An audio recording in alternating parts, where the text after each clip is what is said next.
नमस्कार, मैं हूं आपके साथ चंदन भारद्वाज और आप देख रहे हैं C10 न्यूज। यूपी में विधानसभा चुनाव की सरगर्मियां हर नए दिन के साथ शीर्ष पर पहुंचती हुई नजर आ रही है।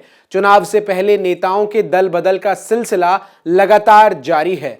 दूसरे दलों के नेताओं को अपने दल में शामिल कराने के मामले में यूपी में इस वक्त सपा सबसे आगे है। अखिलेश यादव लगातार बीजेपी, कांग्रेस, बसपा से नेताओं को अपनी पार्टी में शामिल करवाकर चुनाव से पहले अपने कुनबे को मजबूत करते हुए नजर आ रहे हैं। यूपी विधानसभा चुनाव से पहले आज सपा प्रमुख अखिलेश यादव ने लखनऊ स्थित पार्टी के हेडक्वार्टर में बड़ा सियासी दांव खेलते हुए राज्य के अलग अलग सियासी दलों से नेताओं को सपा की सदस्यता दिलवाई। चुनाव से पहले अखिलेश यादव लगातार सपा की आगामी चुनाव में मजबूत दावेदारी के लिए अन्य दलों से बड़े नेताओं को अपनी पार्टी में शामिल करवा रहे हैं। आइए अब हम आपको बताते हैं आज किन किन नेताओं ने सपा की सदस्यता ली है और किस दल को छोड़कर ये नेता अब साइकिल पर सवार हुए हैं। दिव्य गंगवार बसपा छोड़कर सपा में शामिल। चौधरी प्रदीप पटेल बसपा छोड़कर सपा में शामिल। रविशंकर गंगवार बसपा छोड़ सपा में शामिल। वीरेंद्र गंगवार बसपा छोड़कर सपा में शामिल। हरिओम उपाध्याय पूर्व मंत्री बीजेपी छोड़कर सपा में शामिल। वहीं लखनऊ में सपा के मुख्यालय में अखिलेश यादव ने आज समाजवादी सुगंध लॉन्च किया। कन्नौज के इस इत्र में 22 राज्यों से इकट्ठा किए गए प्राकृतिक इत्रों का उपयोग किया गया है। 22 राज्यों का प्रतीक 2022 में यूपी में होने वाले चुनाव हैं, जिसको लेकर अखिलेश यादव अब पूरे आक्रामक तरीके से प्रचार में जुट चुके हैं। वहीं आज सपा मुख्यालय में आकर्षण का केंद्र खजांची नाम का एक बालक रहा, जिसका जन्मदिन आज सपा के पार्टी हेडक्वार्टर में खुद सपा प्रमुख अखिलेश यादव की मौजूदगी में मनाया गया। गौरतलब है कि खजांची का जन्म 2016 में नोटबंदी के दौरान हुआ था। पूरे दिन लाइन में लगे रहने के बाद जैसे ही खजांची की मां बैंक पहुंची तभी उनका प्रसव हो गया था। इस पर तत्कालीन मुख्यमंत्री और सपा के राष्ट्रीय अध्यक्ष अखिलेश यादव ने उनके बेटे का नाम खजांची नाथ रखा था। खजांची के पिता की मौत बीमारी के कारण 4 महीने पहले हो गई थी। अखिलेश यादव ने अपनी विजय रथ यात्रा की शुरुआत भी खजांची के हाथों झंडी दिखाने के बाद किया था। वहीं अखिलेश यादव ने तमाम कार्यक्रमों के बाद मीडिया को संबोधित करते हुए योगी सरकार पर जमकर हमला बोला। नोटबंदी के 5 साल पूरे होने के मौके पर अखिलेश यादव ने केंद्र और राज्य सरकार पर हमला बोलते हुए कहा कि बीजेपी ये नहीं बताती कि नोटबंदी से क्या फायदा हुआ।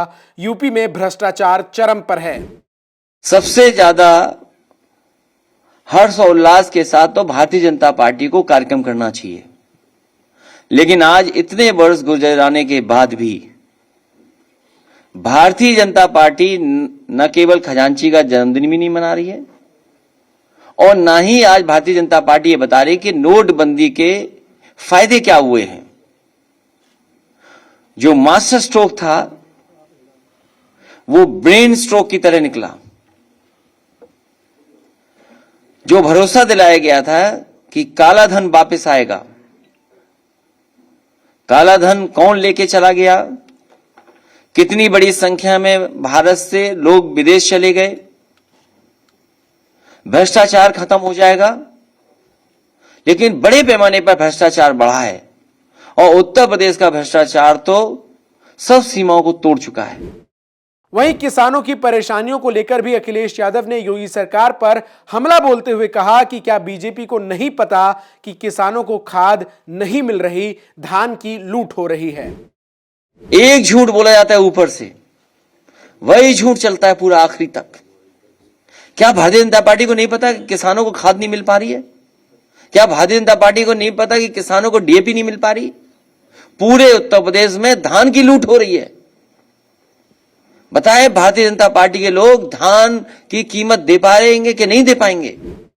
अखिलेश यादव ने सुप्रीम कोर्ट की लखीमपुर मामले में योगी सरकार को लगाई गई फटकार का भी मुद्दा उठाते हुए बीजेपी पर आरोप लगाया कि केंद्र और राज्य सरकार मिलकर सभी संस्थाओं को खत्म करने पर तुली हुई है।